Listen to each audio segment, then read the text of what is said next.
Halo semuanya teman-teman, apa kabarnya? Semoga teman-teman semua di dalam keadaan sehat. Bagaimana nih cuaca di daerah teman-teman? Di daerah saya ini sudah mulai hujan ya teman-teman ya. Semoga tidak bosan-bosannya pada video kali ini kita mau mereaksi begitu ya bagaimana Bung Noel gitu ya membela Kaisang. Jadi ini sudah mulai mengerucut nih teman-teman informasinya. Menurut Bung Noel, jet pribadi itu tidak disewa Kaisang, tapi ikut nebeng temannya. Ya ini adalah perkembangan informasi. Kalau kemarin-kemarin kan masih sekedar ini Kaisang diduga gratifikasi ya, diduga gitu ya teman-teman. Rumor ya kan masih sebatas rumor. Dan kalau sekarang itu informasi terbaru dari Bung Noel tuh ya ini dia Kaisang tuh nebeng ya, lumayan lah ada perkembangan informasi, tapi tetap belum clear ya karena Kaisangnya sendiri belum mengklarifikasi dan dia juga belum ke KPK misalnya gitu ya teman-teman. Masih diwakili oleh orang lain. Ini yang saya cukup sayangkan ya, untuk seorang Kaisang adalah ketua partai. Saya rasa itu bukan hal yang sulit ya, berbicara kepada media atau kepada publik. PSI loh teman-teman, partai yang dipimpin Kaisang ini kemarin hampir lolos ke apa ya, ke Senayan kan ya. Jadi saya pikir harusnya dia memberikan apa ya, informasi lah perihal isu ini agar tidak jadi bola liar ya kan.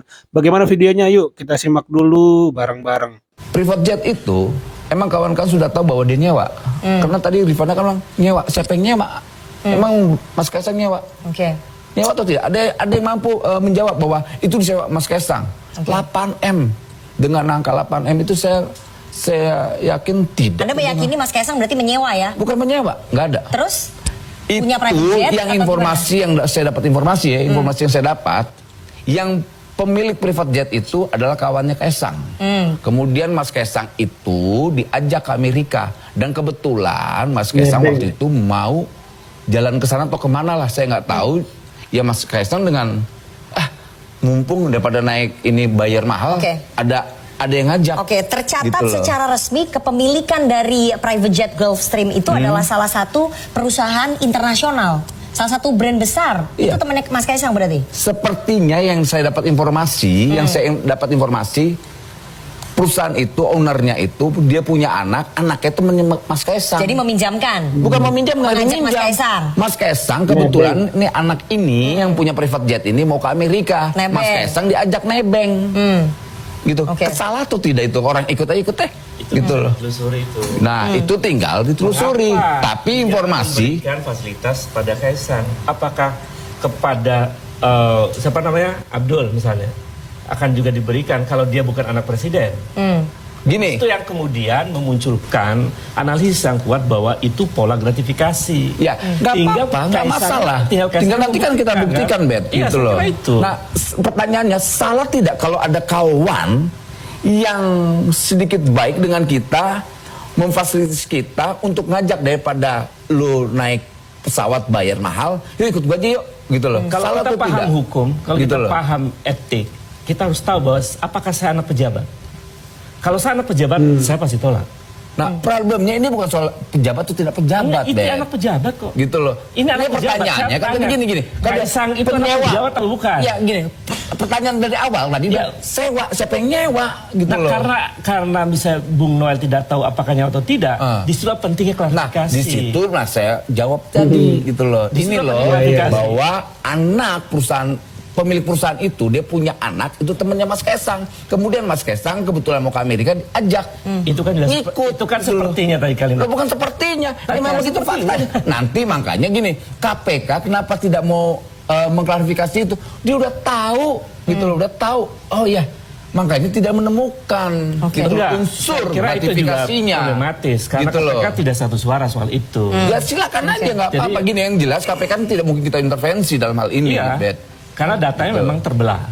Begitu KPK terbelah, itu artinya tidak ada kebenaran mutlak, baik dari yang baik dari dugaan itu bagian dari gratifikasi atau tidak kan. Nah, itulah letak persoalannya. Tapi gini, Yang jangan memungkinkan- sampai narasinya Mas Kaisang itu menyewa, nggak ada menyewa.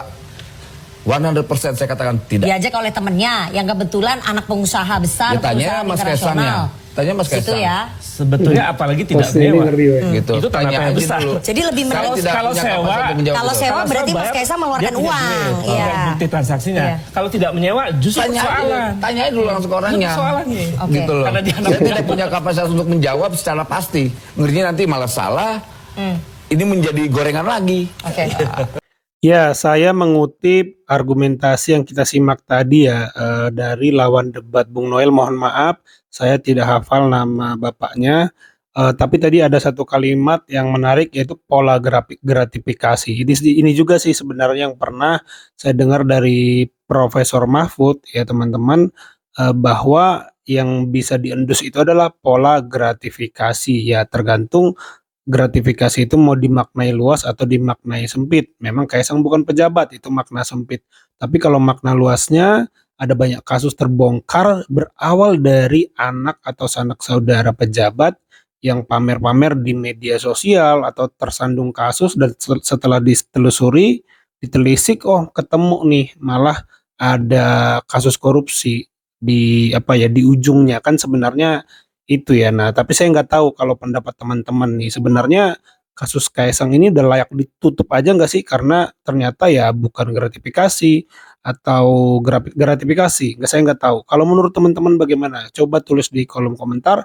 Tapi kita simak sedikit lagi videonya ya teman-teman, masih ada kelanjutannya nih sedikit. Bilang bahwa Bet, lu melakukan sinisme. Tidak, itu hak Obed Dila sebagai orang yang melaporkan dan orang yang punya daya kritis, dan itu kita hargain. Lalu itu ada orang-orang yang coba mengorkestrasi ini seakan-akan Mas Kaisang sudah menyewa, kemudian Mas Kaisang melakukan gratifikasi. Loh, proses hukumnya belum terbukti. Gitu, jangan bilang ada kesimpulan dong. Begini, Gitu. Bang Noel. Itu peradilan yang tidak adil menurut saya. Iya, benar sekali. Kalau kita Bang Noel. sepakat bahwa hukum Jadi- di atas segala-galanya, ya hargai Jadi dong. inilah Gitu. gambaran ketika masyarakat melancarkan kritik, langsung di framing ada sinisme kepada Pak Jokowi. Satu. Kemudian yang kedua ada orkestrasi.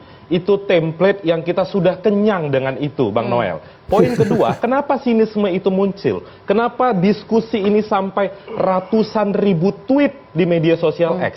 Karena dua hal.